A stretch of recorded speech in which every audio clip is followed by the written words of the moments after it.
Hey, what's going on? Ryan here with Intersection Records. And we're doing an album review on the latest effort in a long time coming. It's been 21 years for Peter Gabriel for his new album, I/O. I/O. His 10th studio album. Of course, Peter Gabriel is famous for fronting Genesis for a number of years, through what many people feel like is the classic era of certainly the progressive side, the very progressive side of the band's history. And, for many fans, it marks, the best material for the old school prog rock fans. Sure, Phil Collins takes over and takes it to a different direction, and some of it's still very proggy as well. I like this very much. This came out in December 1st of 2023, 21 years since his last album in 2002, Up. You may or may not know that he has released a single on every full moon of 2023, including the 2 full moons in August. And we'll get to their tracks 8 and 9. I like this record a lot.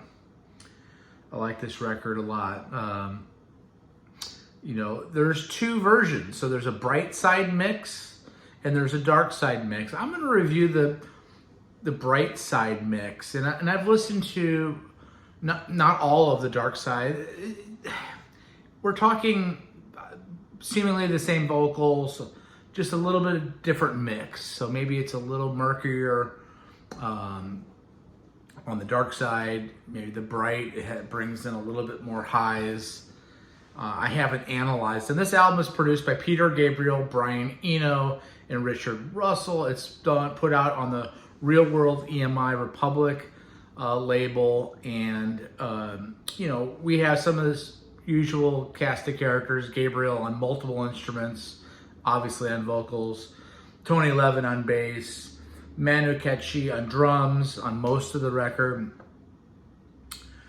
David Rhodes on guitar, Jed Lynch on percussion. Brian Eno is all over this record and producing it, along with Gabriel and Richard Russell, as I said, playing synth and percussion for Eno. Steve Gadd makes an appearance on this record on some brush loop, and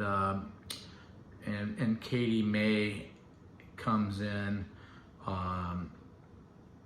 at some point. So this album is 27 years and 8 months in the works. He started envisioning what would become this album in the mid-90s. I think even before the Up record from 2002, certainly by the mid-2000s, he's working on some of this. And I think it was well worth the wait. It starts off with a song called Pena to Come. Just a great lift in the hook. A lot of these songs have kind of the whispery vocal. By the way, his vocals are fantastic on the entire record. The lyrics on the entire record are thoughtful. And I didn't dive as deep as maybe I wanted to on some of the meanings of some of the songs. But even some of the songs that maybe I didn't think I liked as much, once I found out what he was singing about, I realized how thoughtful this guy is. Vocals are impeccable. Just what you would want from Peter Gabriel song. I really like the opening song. The Court is the next song. Pretty cool song. Again, the third song I really love, Playing for Time. What are we doing on this earth? Playing for time? Playing with time? Playing for time, just serene, thoughtful, thought-provoking. A master looking back over his life and times and reflecting on it. And the future still shines bright for him. And he's still playing for time. It's just a great song. The title track, I/O, is next. Just a part of everything type of thing. Again, there's a lift in the chorus. His vocals give you that shine. It's just beautiful. 4 Kinds of Horses is the 5th track, one of my favorite tracks on the record. 4 Kinds of Horses I listened to the dark mix of it and the bright mix of Four Kinds of Horses. There's not a lot different. I think you can go back and enjoy both equally.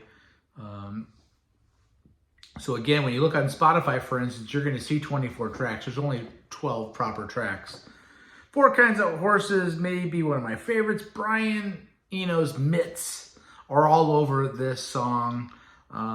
Programming, Electric Worms. He's a little bit of the secret sauce, as he is on a lot of albums, right? Road to Joy is next, another one. Jump in the time machine back to 1986.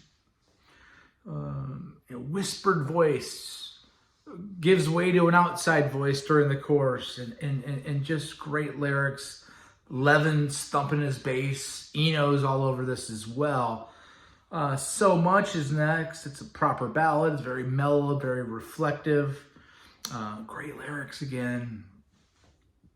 Olive Tree. Ooh. Maybe my favorite song on the record. Probably my favorite song on the record. It's beautiful. Huge chorus. More 1986 vibes. Horns. Got the cool breeze right on my skin. Bringing every cell to life as part of the chorus. Just awesome. This is part of the two. Again, each track has been released in 2023 as a single for every full moon. I guess there were 2 full moons in August. So the second song released in August was Love Can Heal.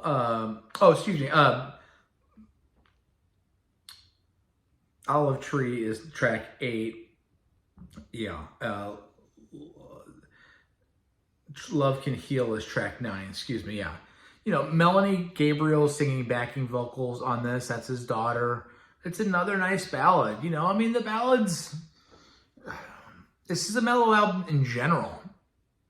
It really is. And it's an album for a 73-year-old rock star who's looking back on his life and has taken 21 years to come up with a new album. It doesn't feel forced. There's nothing on here that, you're going to say, oh, that's not a good song. Is it mellow? It is mellow. So be prepared for that. This is a Sunday morning reflection album. This is a jump in your car on a hour's drive and take it in album. There are elements of prog here, but it's pretty straightforward as well. There's not a lot of time signature changes and craziness that way. This Is Home is the next song, track 10. Hits on themes like life, themes like family, things like mortality, things like love and home. We scatter like a bag of seeds wherever the wind was blowing. It's a great song. And in the end of the day, what you have left is getting back home to your family. And he's realizing that in his life. That's the most important thing. And that ends up becoming the most important thing, those loved ones, people that are close to us. That's all we really end up having. You can have your career, you can have your art, you can have your whatever you do. You can have Intersection Records. Subscribe to the channel. Check out the stuff I do. I try to do shows every day. We appreciate the support, or I appreciate the support. This Is Home is a beautiful song. The next song is And Still. It's the longest song on the record. It's 7 minutes and 41 seconds. Before his father died, he was able to write a song for his father that he was able to perform to his father. When his mother passed, he wanted a song for her. She loved classical music. She loved songs from the 40s. This is a song for his mom. His mom loved classical. So halfway through the song, there's this beautiful classical arrangement. Comes in with cellos and violins. Just really cool. And then the last song is Live and Let Live.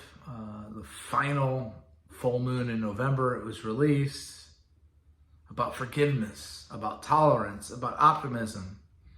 Katie May, Steve Gadd's on this song. I like this record a lot. My rating scale is 5 is a classic, 4 is great, 3 is good, 2 is not good, and 1 is bad. I'm going to give this a 4.375, or 4.375 out of 5.